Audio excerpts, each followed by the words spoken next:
Take.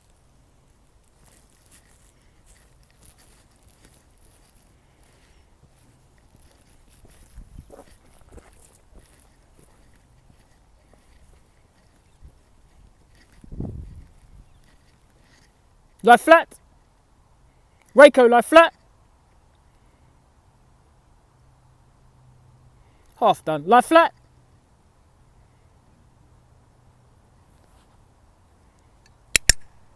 Sit. Half done. I'm still proud of her. It's colder at the top here.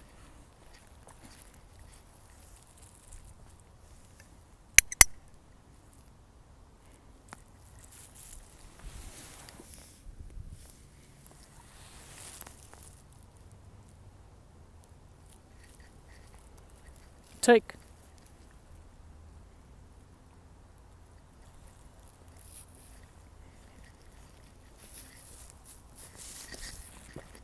To keep remembering there's a bench there.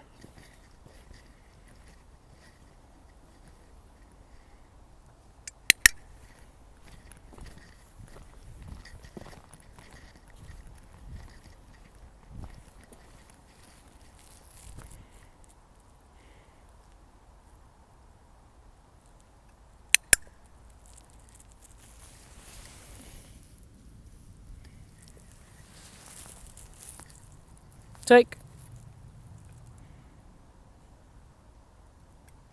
3. Good girl. So I'll just do a little bit of training wherever I go. I love this place up here. Big old views, woods. Won't go any further, it's bright on that side.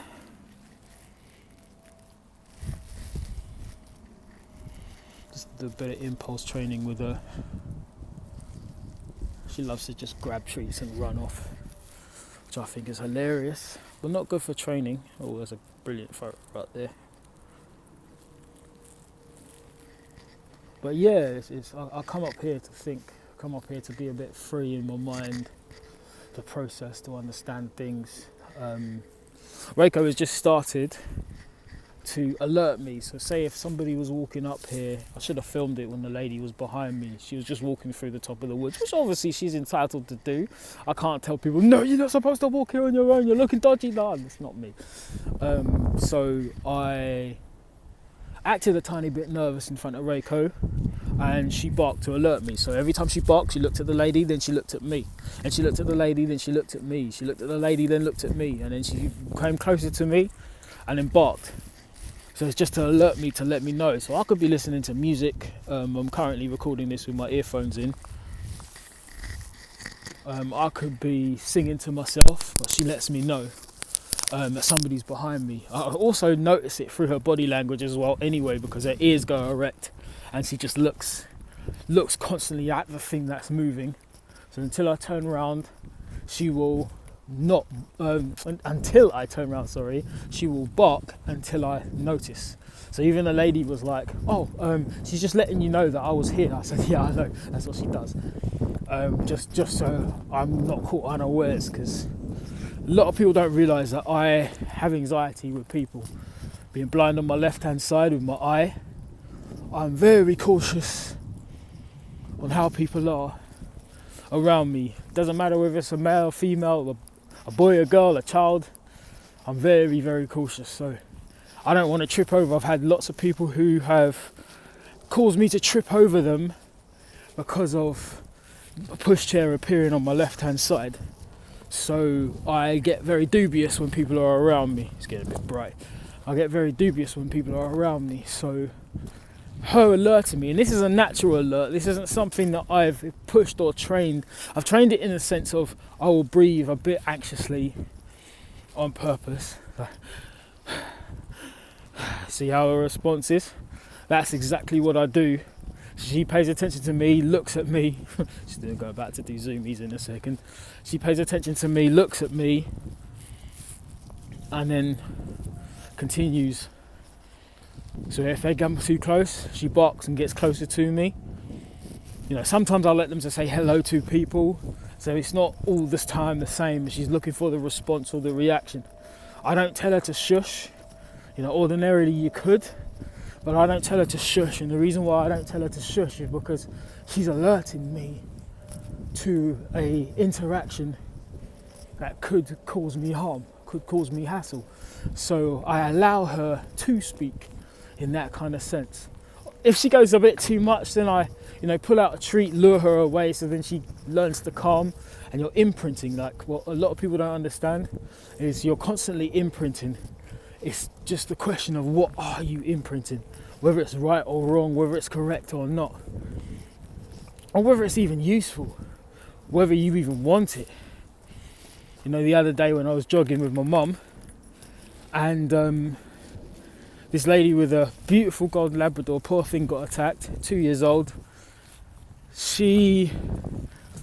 I was treating Reiko, because when I get running and Reiko gets completely excitable, even though you can't see her, she gets completely excitable and she starts barking. So I'm working on training that out of her, because obviously it's rarely that I run with my atrophy and stuff, and I'm basically doing an app called Coach to 5K so that I can work on my energy levels and push a little bit further with the muscles that I do have. And Reiko gets excitable, so I let them play after we did a jog. Basically a half-hour jog, on and off, with breast walking in between, etc, etc. But you can find that app yourself. It's on Google Play and Apple Store. Like I'm advertising, cool. It's really helpful. And they were playing and playing and playing, so I got Reiko to sit, and she asked me, how do I get my dog to sit?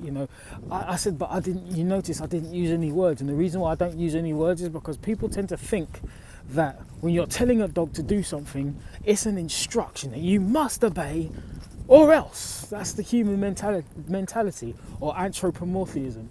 We tend to embellish on our pets as if they're supposed to. I'm the owner, you're the pet, come on, da-da-da-da-da. It's bad imprinting. So what I say to people, because she was even using her hand to push the bum of her dog down to force it to sit. So, and she asked me if I can give her dog a treat, and it's totally fine. And I said to her, but this is something that you're not imprinting, because what you're doing is your hand is the corrector, and your dog is going to base everything upon that.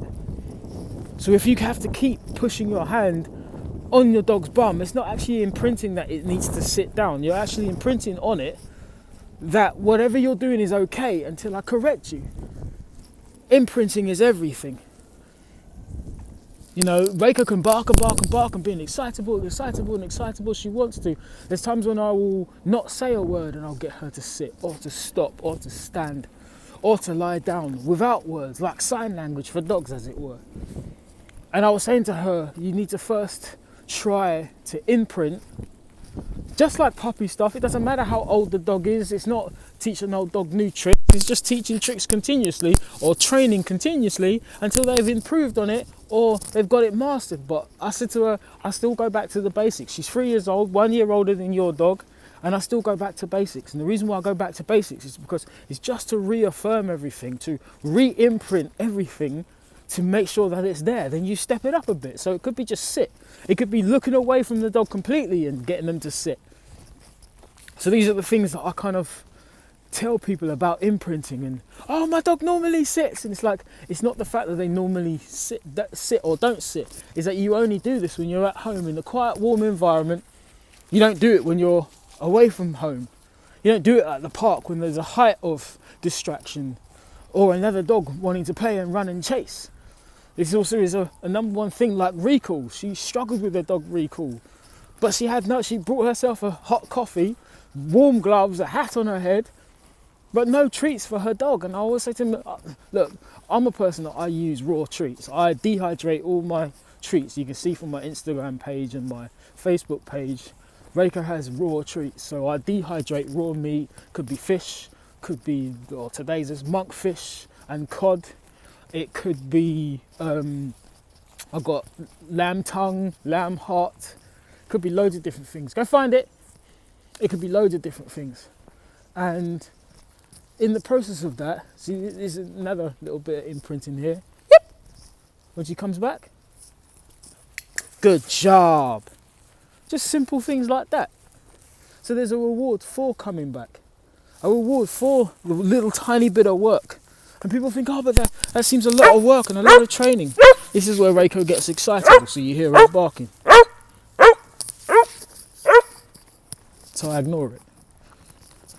Because sometimes she feels that I'm talking to somebody and that somebody I'm talking to is more important than her. Or sometimes she just doesn't like me talking to people. It can be seen in loads of different ways. So I have to imprint in her with my silence to totally ignore it. Like right now I'm not looking at her. I'm just walking away from her and just keeping going. She'll keep barking and that's totally fine. But it's what you imprint. It's always what you imprint. Are you doing it enough?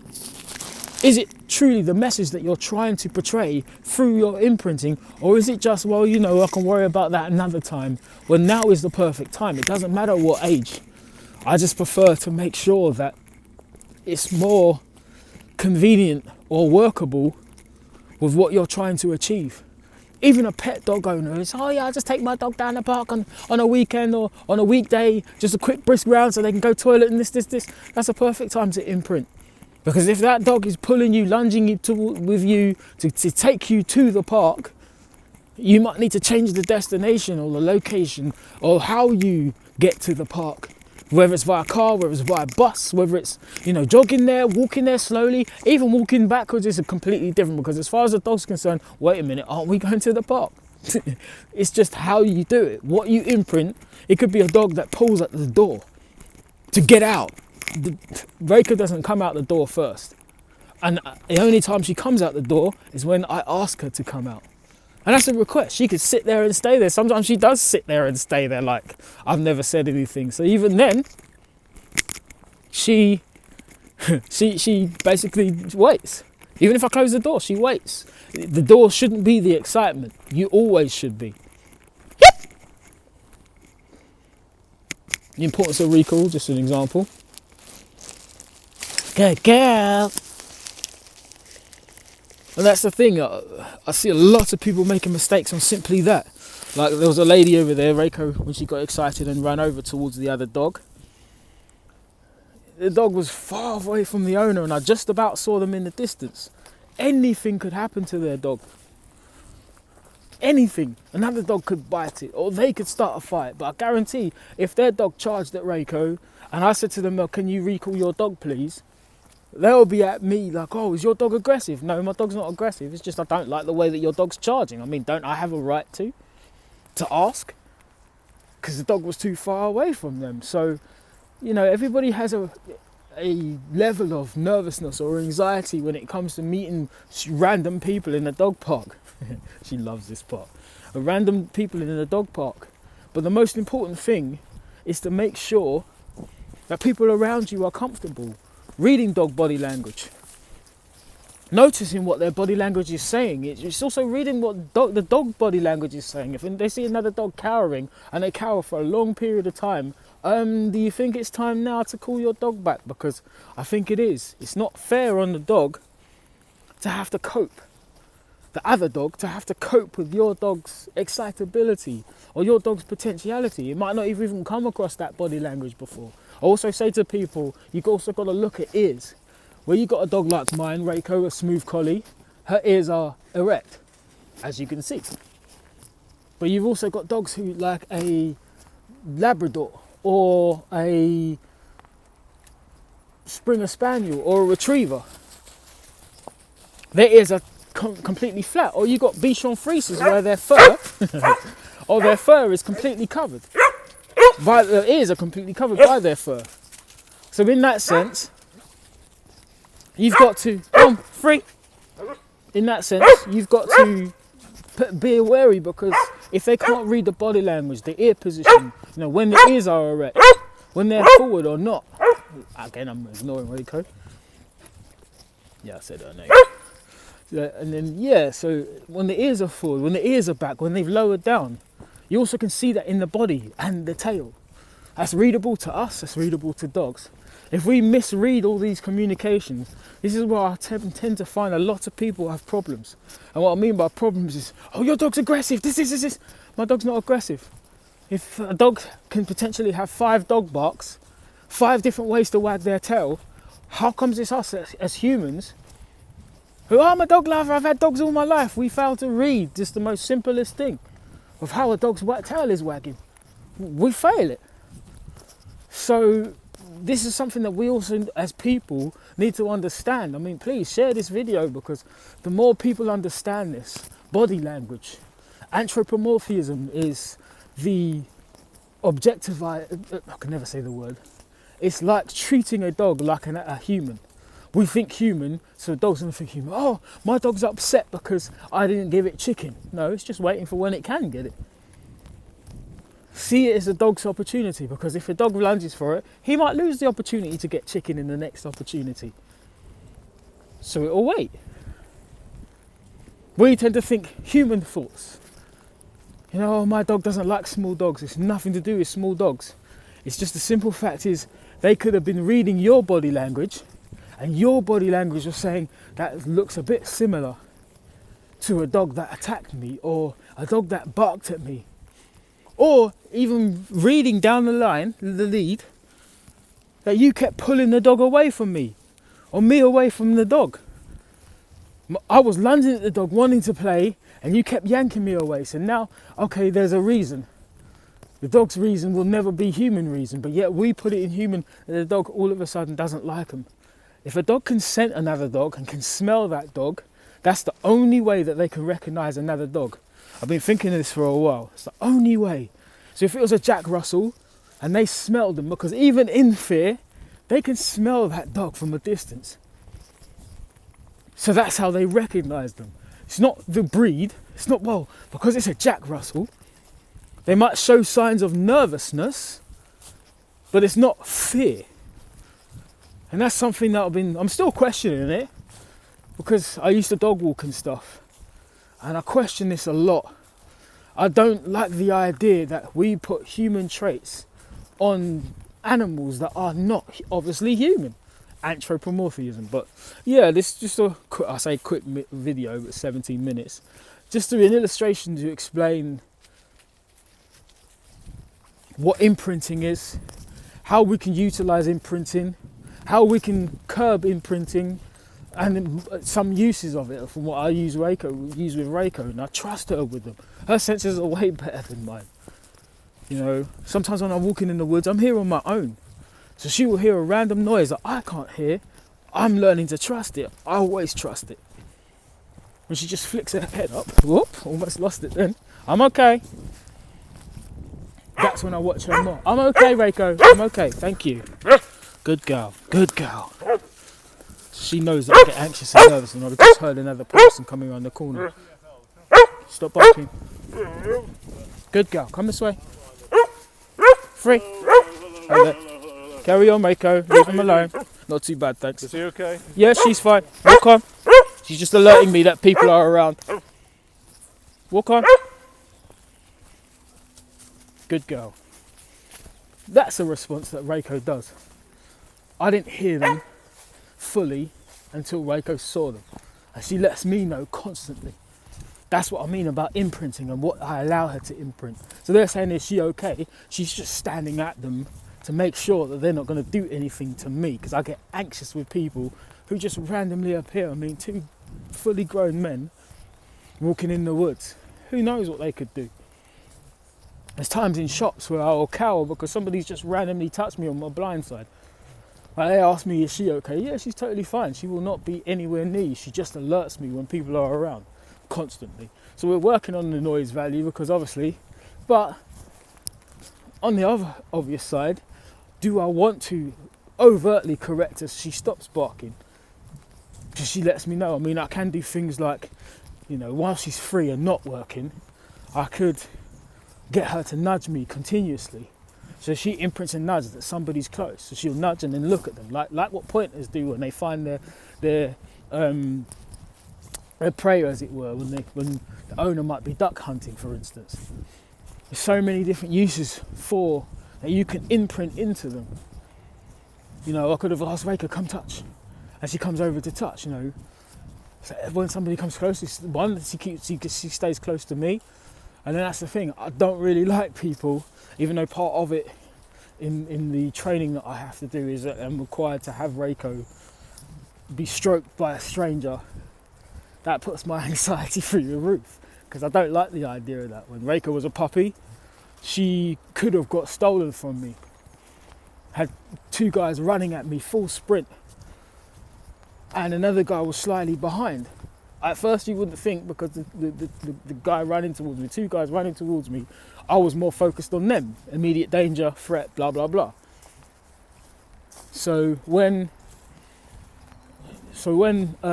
they got closer, I started to notice the other guy behind trying to lure Reiko over. She didn't run over, and I recalled Reiko.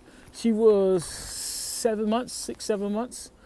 And I recalled over towards me, and I just cowered over her like a swan over its baby chicks, and literally just covered over while other people came running and telling the guys to piss off and stuff.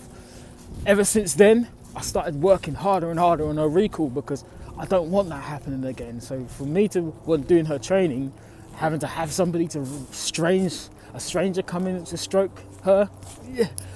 But it's a work in progress. It's all about the imprinting. Reiko loves people. She absolutely loves them. Even though that barking sounded like she doesn't, she absolutely loves people. She'll go giddy over somebody that she's seen before. And I love that. Never want to change it. But when she's changing and she's in her working vest, that's where I want it to differ. But yeah, no, I just love this woodland here, even though my legs are killing me. I like coming out. Sometimes it's good to get out your comfort zone, do things out of your comfort zone, and just keep training. There's always opportunities.